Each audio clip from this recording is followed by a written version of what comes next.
6-year-old Dennis Schroeder. Although despite being that young, they still were able to leave a positive impact on that series and come out of that series better players under the mentorship of Chris Paul. Then he goes to Phoenix with the foundation that they have built with Mikal Bridges, Cam Johnson, DeAndre Ayton, and Devin Booker.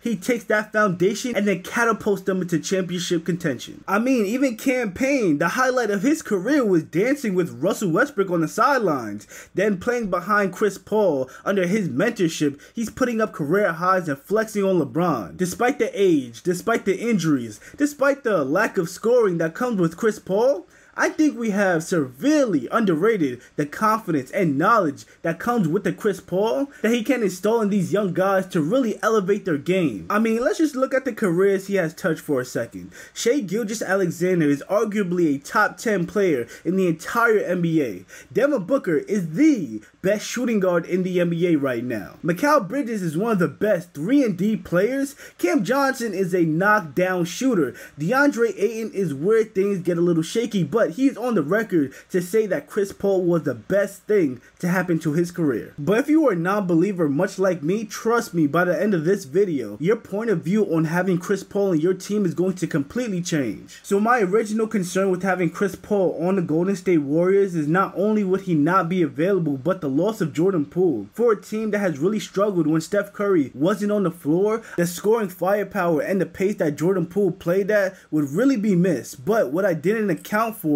is that Chris Paul elevates all the young guys around him. What if I told you that the most efficient lineup for the Golden State Warriors contained Chris Paul, Klay Thompson, Dario Saric, Gary Payne, and Jonathan Kuminga? Although a small sample size, that is the Warriors' most efficient lineup for any lineup that has played at least 5 games. I'll be the first to tell you that I did not think Dario Saric was still going to be a productive NBA player. And not only that, there were a lot of people, even including me, that was starting to get worried about Jonathan Kuminga. When it comes to Moses Moody, I think we saw flashes last year, and we could pretty much foreshadow that he would establish himself within Steve Kerr's rotation. But I specifically want to talk about Jonathan Kuminga and what Chris Paul has done for this young man. Last year, not only did it look like Jonathan Kuminga was frustrated with the lack of playing time that he was getting, but also when he was on the court, he wasn't allowed to be a young guy. He wasn't allowed to play through his mistakes. Unlike James Harden, I felt like Kuminga was actually held on a leash. He wasn't able to find out what he's good at and how he could help this team be successful. That was one of my biggest gripes when it comes to Steve Kerr, his lack of development to these young guys, which ultimately led James Wiseman to being on the Detroit Pistons and Jordan Poole being on the Washington Wizards. Even though he's been shelved for the last couple of years, despite how talented he is, Chris Paul has unleashed Jonathan Kuminga. Although the stats may not say it, Jonathan Kuminga is having the best season since he's been drafted. And it's crazy, you can see the chemistry between him and CP3. He knows how to perfectly set Kuminga up in pick and roll actions to the point where Kuminga can get to his spots where he's comfortable scoring at. Compared to Draymond Green, who usually orchestrates the offense at the top of the key, looking for off-ball actions from Steph Curry and Klay Thompson, sometimes it's better to dumb down the offense and just run a pick and roll, especially for some of these young guys in scenarios where they know they're going to get the ball and they can build some confidence and develop on top of that foundation. But not only did adding Chris Paul help these young guys, but his game management abilities and willingness to slow down the pace did exactly what the Golden State Warriors aim to do, and that's limit the turnovers. I mean, we love the motion offense that the Warriors play with, but that also comes with a lot of chaos. I mean, last year they led the league in turnovers,